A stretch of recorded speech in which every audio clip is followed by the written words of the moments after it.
Ça y est, elle est enfin là, je viens de recevoir mon hardware wallet Ledger. Donc le modèle, c'est la Ledger Nano S+, qui vient d'une entreprise française. Mais dans cette vidéo, vous aurez toutes les étapes nécessaires pour comprendre et pour mettre en place votre portefeuille crypto-monnaie. Parce que oui, si vous détenez de la crypto, c'est soit pour son côté purement spéculatif, mais c'est aussi pour les valeurs qu'il y a, et notamment la valeur de décentralisation, c'est-à-dire que les échanges se font en peer-to-peer, d'une personne à une autre, sans intermédiaire, comme une banque ou un gouvernement par exemple. Et donc qui dit absence d'organisme tiers dit c'est vous qui possédez directement vos crypto-monnaies, et pour ça il faut une certaine sécurité, et c'est le rôle des hardware wallets. Donc tout d'abord, un hardware wallet, qu'est-ce que c'est? Eh bien c'est un portefeuille physique en français. C'est en fait un espace de stockage pour gérer vos crypto-monnaies. Vous allez pouvoir en rajouter, en retirer, ou les laisser tout simplement sur votre portefeuille physique, et que ce soit du Bitcoin, de l'Ethereum ou de n'importe quelle autre crypto-monnaie, sachant qu'il y en a plusieurs milliers possibles. Pourquoi c'est le système le plus sécurisé qui existe aujourd'hui? Eh bien c'est tout simplement parce que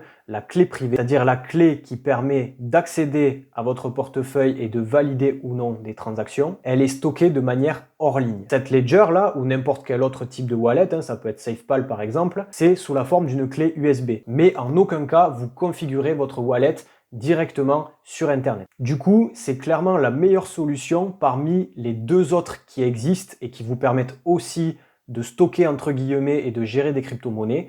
La première alternative, c'est de créer un portefeuille digital en ligne, type MetaMask ou Phantom. Pourquoi ces portefeuilles sont utilisés? Parce qu'en fait, c'est très pratique. C'est une extension qui s'installe sur Chrome ou sur Firefox. Vous créez votre wallet en quelques clics. Vous notez votre clé privée qui s'est générée aléatoirement, et puis c'est parti. Vous avez même des services pour en acheter directement en utilisant votre carte bleue, et vous pouvez interagir avec des sites web ou des applications en ligne. Du coup, c'est clair que c'est très pratique, et d'ailleurs, je vous conseille d'en avoir un. Ça peut vous permettre d'échanger facilement, de mettre des NFT en vente sur des marketplaces. Problème, si vous avez tout là-dessus, eh bien, vu que ça a été créé en ligne, il y a toujours un risque de faille. Vous l'avez fait sur un moteur de recherche particulier. Donc, si vous avez un problème ou que votre PC est sujet à un piratage, eh bien, on peut avoir des personnes qui accèdent à votre clé privée et qui peuvent tout simplement siphonner votre portefeuille. Puis en plus, comme vous le connectez à certaines applications, il suffit que ces applications en ligne, elles aient aussi des failles pour que les hackers puissent rentrer et puissent enlever et vos crypto-monnaies et vos NFT. Dans le cas d'une hardware wallet, c'est pas possible puisque à aucun moment vous n'avez fait rentrer Internet dans la configuration de votre portefeuille. Et l'autre option que vous connaissez certainement et qui a posé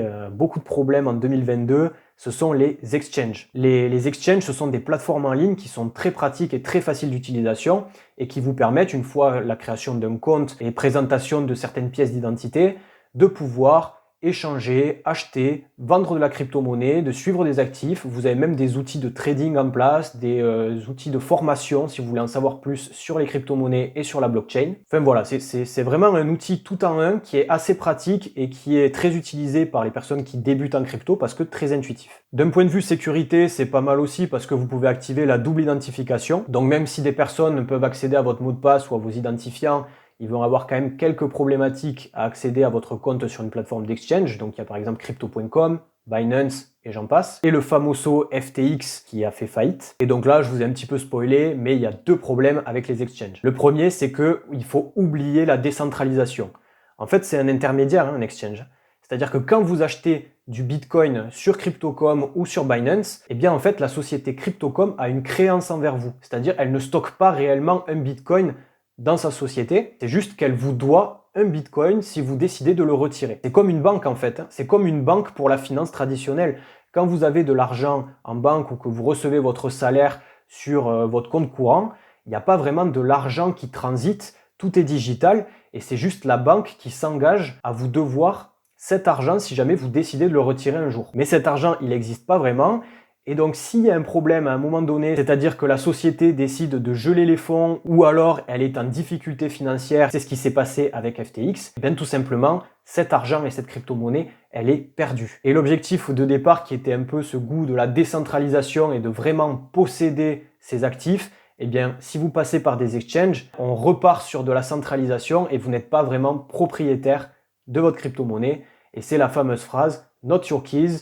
Not your crypto. Si vous ne possédez pas vraiment vos clés privées, eh bien, vous n'êtes pas vraiment propriétaire. Et le deuxième problème, c'est un petit peu les frais. Forcément, les exchanges, il faut qu'ils se développent, il faut qu'ils se fassent de l'argent. Donc, quand vous allez faire du trading, quand vous allez faire des achats, il va y avoir des frais. Et comme la régulation, elle est bien plus légère que la finance traditionnelle, on peut voir des variations de taux, on peut avoir des variations de prix qui sont très rapides et qui se passent en quelques semaines sur ces exchanges-là. Donc, ok sur la partie pratique, ludique pour découvrir l'univers des crypto-monnaies, mais à un moment donné, si vous voulez sécuriser votre crypto, c'est avec ça que ça se passe. Sans plus tarder, je vais vous montrer pas à pas comment configurer la Ledger, sachant que les démarches sont quasiment similaires pour les autres marques. Donc en suivant ce tutoriel, normalement, vous arriverez à configurer votre portefeuille physique comme il faut. Allez, on attaque. Donc c'est parti, on passe tout de suite à l'unboxing.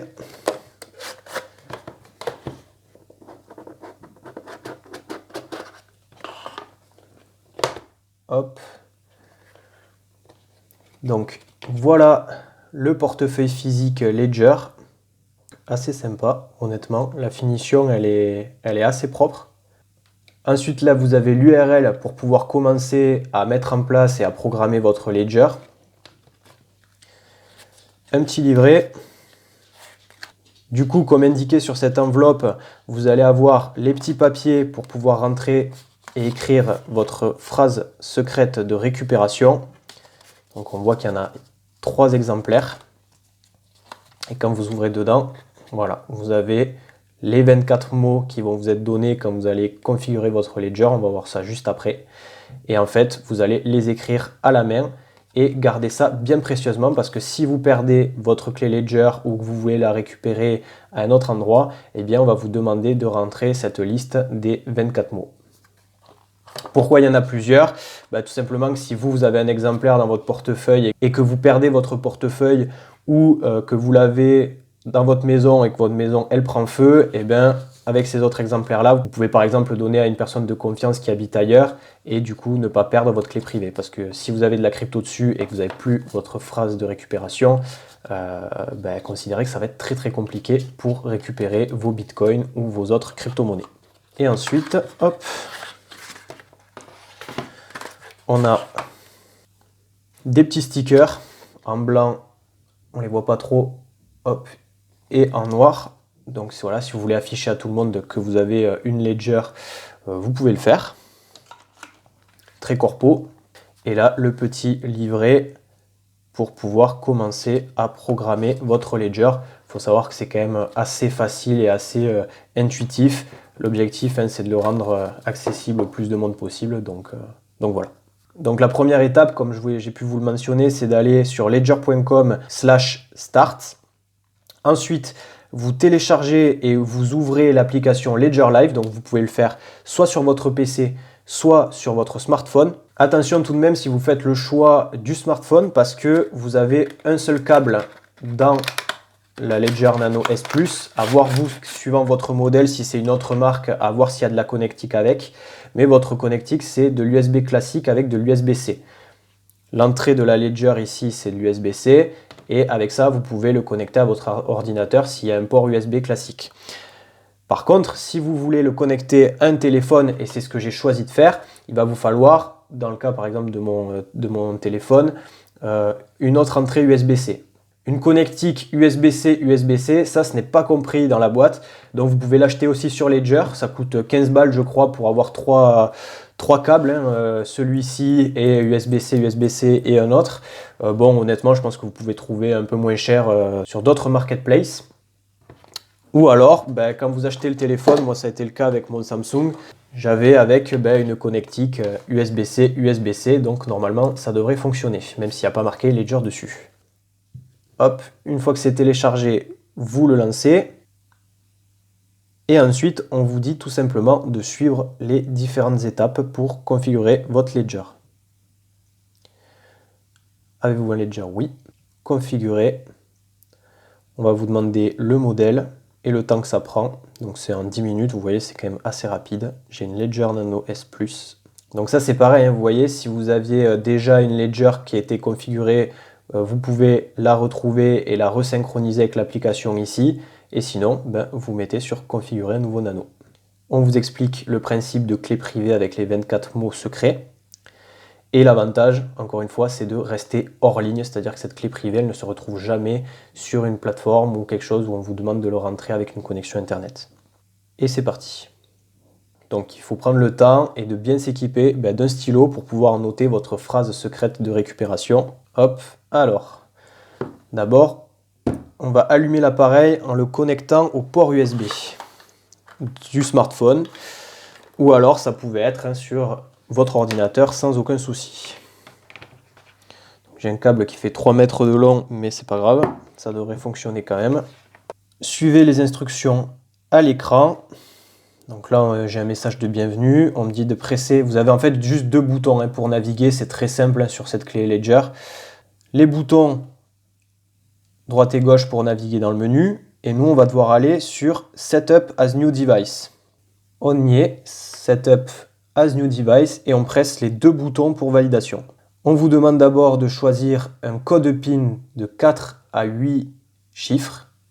Donc ça, c'est déjà une première sécurité pour que tout le monde ne puisse pas allumer votre Ledger et se balader dessus. On valide. Et là, c'est pareil, on commence à choisir son code PIN. Une fois que c'est fait, on va vous demander de le confirmer. Donc là, c'est reparti pour un tour. Et là, on est sur un moment très très important, ça va être d'écrire votre phrase secrète de récupération, donc cette liste des 24 mots. Ne la partagez à personne, et Ledger, bien sûr, ne vous demandera jamais cette phrase de récupération, et d'ailleurs, personne n'a à vous la demander, c'est juste pour vous, pour pouvoir accéder à vos cryptos. Ça y est, c'est prêt. Là, finalement, je suis passé aux étapes suivantes sur mon application smartphone, et en fait ça vous récapitule les différentes étapes que vous aviez suivies sur votre clé Ledger.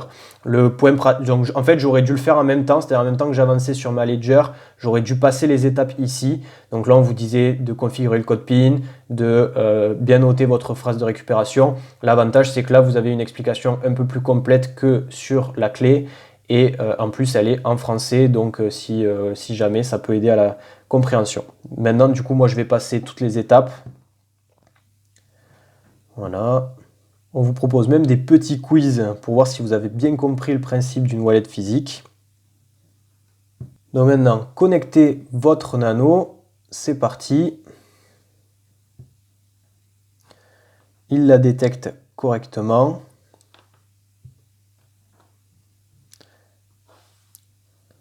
Autorisez Ledger Manager sur l'appareil.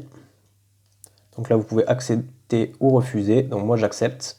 Et ça y est, vous avez l'interface ici pour pouvoir acheter ou recevoir de la crypto-monnaie. Comme c'est un écosystème aussi qui évolue rapidement et Ledger en fait partie, vous allez souvent avoir des petites mises à jour avec des nouvelles crypto-monnaies disponibles, etc. Donc n'hésitez pas à toujours garder quand même la dernière version de l'application, c'est toujours préférable.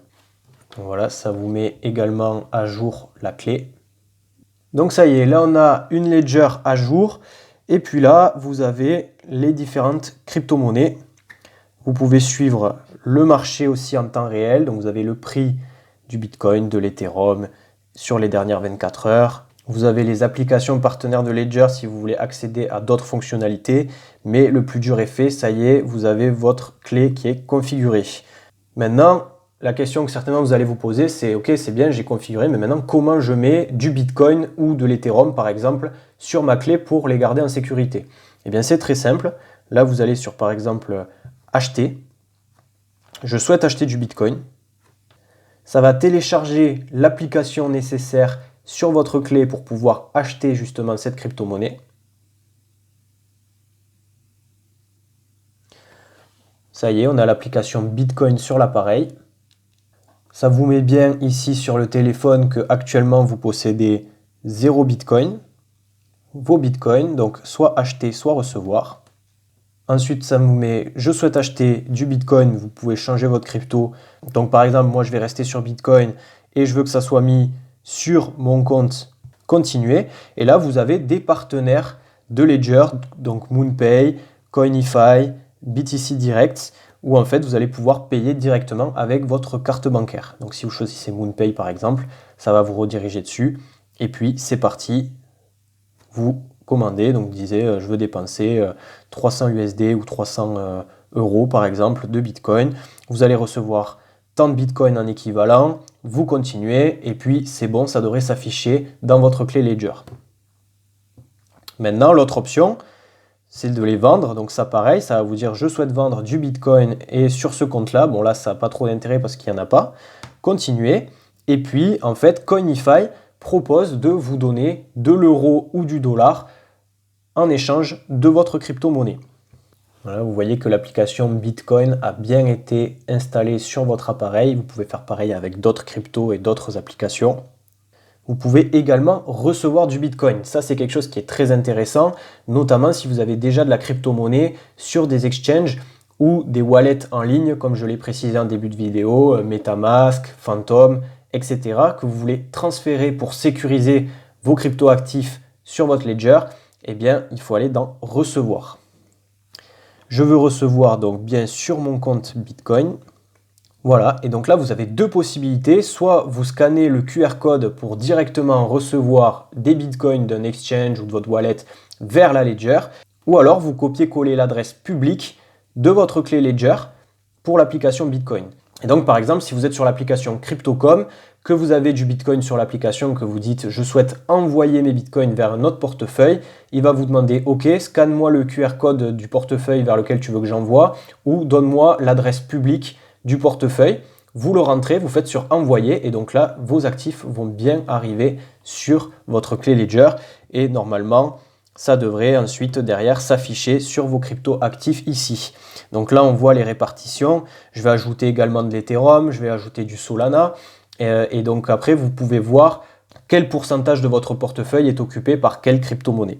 Voilà, et il y a également une possibilité de parrainage, c'est-à-dire que vous pouvez recevoir de l'argent si quelqu'un utilise votre code lorsqu'il achète une Ledger. Donc si jamais vous n'avez pas encore de hard wallet et que vous souhaitez soutenir la chaîne YouTube, n'hésitez pas, je vous mets le lien de mon code de parrainage juste en description. Et puis n'hésitez pas à poser toutes vos questions ou remarques en commentaire, on se fera un grand plaisir d'y répondre et d'aller plus loin ensemble dans cette aventure de la fitness finance et des crypto-monnaies. Sur ce, je vous dis à très bientôt, portez-vous bien et gardez vos actifs en sécurité. Salut!